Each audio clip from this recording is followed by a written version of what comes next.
നമസ്കാരം. മലയാളി വാർത്തയിലേക്ക് സ്വാഗതം. മന്ത്രിസ്ഥാനങ്ങൾ കൈയടക്കി കെ.സി.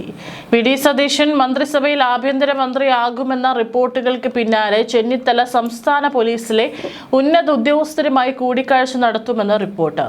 പിണങ്ങി നിന്ന രമേശ് ചെന്നിത്തല അതിവേഗം രംഗത്ത്. മുഖ്യമന്ത്രി പ്രഖ്യാപനത്തെ ചൊല്ലിയുള്ള തർക്കങ്ങൾക്ക് പിന്നാലെ കടുത്ത നിലപാടിലേക്ക് കടന്ന രമേശ് ചെന്നിത്തല ഹൈക്കമാൻഡിനെയും നിയുക്ത മുഖ്യമന്ത്രി വി.ഡി. സതീശന്റെയും നേരിട്ടുള്ള അനുനയ നീക്കങ്ങൾക്ക് വഴങ്ങിയെന്ന് ഉറപ്പാകുന്നു. വി.ഡി. സതീശൻ മന്ത്രിസഭയിൽ ആഭ്യന്തരമന്ത്രിയാകുമെന്ന റിപ്പോർട്ടുകൾക്ക് പിന്നാലെ ചെന്നിത്തല സംസ്ഥാന പോലീസിലെ ഉന്നത ഉദ്യോഗസ്ഥരുമായി കൂടിക്കാഴ്ച നടത്തുമെന്ന് റിപ്പോർട്ട്. സംസ്ഥാന പോലീസ് മേധാവി അടക്കമുള്ള DGPമാരടക്കമുള്ളവരുമായാണ് ചെന്നിത്തലയുടെ നാളത്തെ കൂടിക്കാഴ്ച. സതീശൻ സർക്കാരിൽ ആഭ്യന്തരം, വിജിലൻസ് എന്നീ വകുപ്പുകളാകും ചെന്നിത്തല കൈകാര്യം ചെയ്യുകയെന്നും ധാരണയായിട്ടുണ്ട്. രമേശ് ചെന്നിത്തലയെ അനുനയിപ്പിക്കാൻ സതീശൻ നടത്തിയ നീക്കം ഫലം കാണുകയായിരുന്നു. കെ.സി. വേണുഗോപാലും കഴിഞ്ഞ ദിവസം ചെന്നിത്തലയുമായി കൂടിക്കാഴ്ച നടത്തിയിരുന്നു. രമേശ് ചെന്നിത്തല മന്ത്രിസഭയിലേക്ക് വരുമെങ്കിലും അദ്ദേഹം മുന്നോട്ട് വെച്ച മറ്റു പേരുകൾ ഈ ഘട്ടത്തിൽ പരിഗണിച്ചിട്ടില്ലെന്നാണ് വിവരം. ജ്യോതികുമാർ ചാമക്കാല അടക്കം 4 പേരുടെ പേരുകളാണ് ചെന്നിത്തല മുന്നോട്ട് വെച്ചിരിക്കുന്നത്. അതേസമയം ധനവകുപ്പ് മുഖ്യമന്ത്രിക്ക് തന്നെയായിരിക്കുമെന്നാണ് വ്യക്തമാകുന്നത്.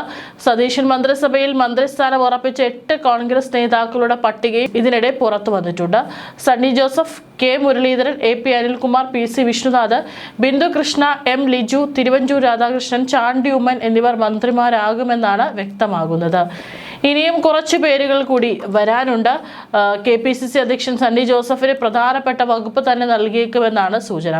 വട്ടിയൂർക്കാവിൽ മികച്ച വിജയം നേടിയ കെ മുരളീധരന് സുപ്രധാനപ്പെട്ട വകുപ്പുകളിൽ ഒന്നാകും ലഭിക്കുക. മികച്ച വിജയത്തോടെയാണ് ബിന്ദു കൃഷ്ണ നിയമസഭയിലേക്ക് എത്തുന്നത്. വളരെ സീനിയർ നേതാവായ തിരുവഞ്ചൂരിന് മന്ത്രി അല്ലെങ്കിൽ സ്പീക്കർ സ്ഥാനമായിരിക്കും ലഭിക്കുക എന്നാണ് സൂചന. എന്നാൽ സ്പീക്കർ സ്ഥാനത്തേക്കില്ലെന്ന് അദ്ദേഹം നേരത്തെ വ്യക്തമാക്കിയിരുന്നു. പുതുപ്പള്ളിയിൽ വേറിട്ട പ്രചാരണ പരിപാടികളോടെ വമ്പൻ വിജയം സ്വന്തമാക്കിയതാണ് ചാണ്ടി ഉമ്മനും മന്ത്രിസ്ഥാനം ഉറപ്പിച്ച നേതാക്കളുടെ ലിസ്റ്റിൽ ഉൾപ്പെടാൻ കാരണം. അതേസമയം തിങ്കളാഴ്ച നടക്കുന്ന UDF സർക്കാരിന്റെ സത്യപ്രതിജ്ഞാ ചടങ്ങിൽ തമിഴ്നാട് മുഖ്യമന്ത്രി വിജയ് പങ്കെടുക്കുമെന്ന് അനൌദ്യോഗിക വിവരം. ഹിമാചൽ മന്ത്രിയും സത്യപ്രതിജ്ഞയ്ക്ക് പങ്കെടുക്കും. 3 മുഖ്യമന്ത്രിമാർ പങ്കെടുക്കുമെന്ന് ഔദ്യോഗികമായി ചീഫ് സെക്രട്ടറിയെ അറിയിച്ചു. കർണാടക, തെലങ്കാന മുഖ്യമന്ത്രിമാരെയും ചടങ്ങിലേക്ക് ക്ഷണിച്ചിട്ടുണ്ട്. തിരുവനന്തപുരം സെൻട്രൽ സ്റ്റേഡിയത്തിൽ തിങ്കളാഴ്ച രാവിലെ 10 മണിക്കാണ് സെൻട്രൽ സ്റ്റേഡിയത്തിൽ സത്യപ്രതിജ്ഞാ ചടങ്ങ് സംഘടിപ്പിച്ചിരിക്കുന്നത്. ഏകദേശം 30,000 പേർക്ക് ഇരിക്കാൻ സാധിക്കുന്ന കൂറ്റൻ പന്തലാണ് സ്റ്റേഡിയത്തിൽ ഒരുങ്ങുന്നത്.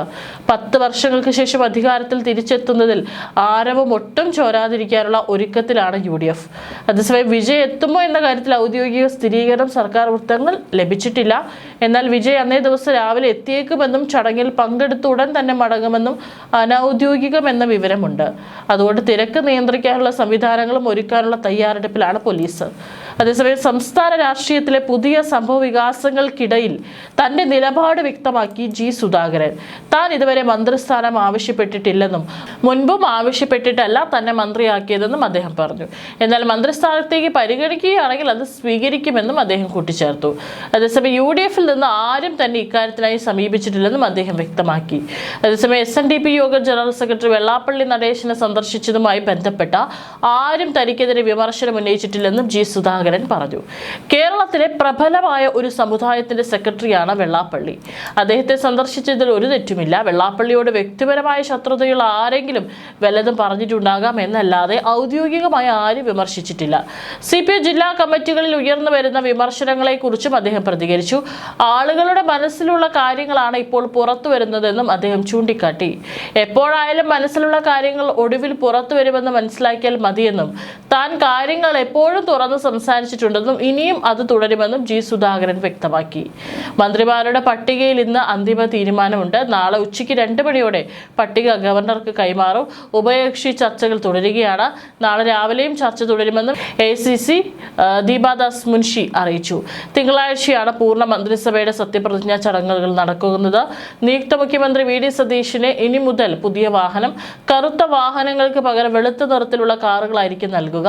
മുൻ മുഖ്യമന്ത്രി പിണറായി വിജയൻ ഉപയോഗിച്ച കാറുകൾ പോലീസ് ഏറ്റെടുത്തു. കിയ കാർണിവൽ കാറായിരുന്നു പിണറായി ഉപയോഗിച്ചിരുന്നത്. 2022 ഈ കാർ വാങ്ങിയത്.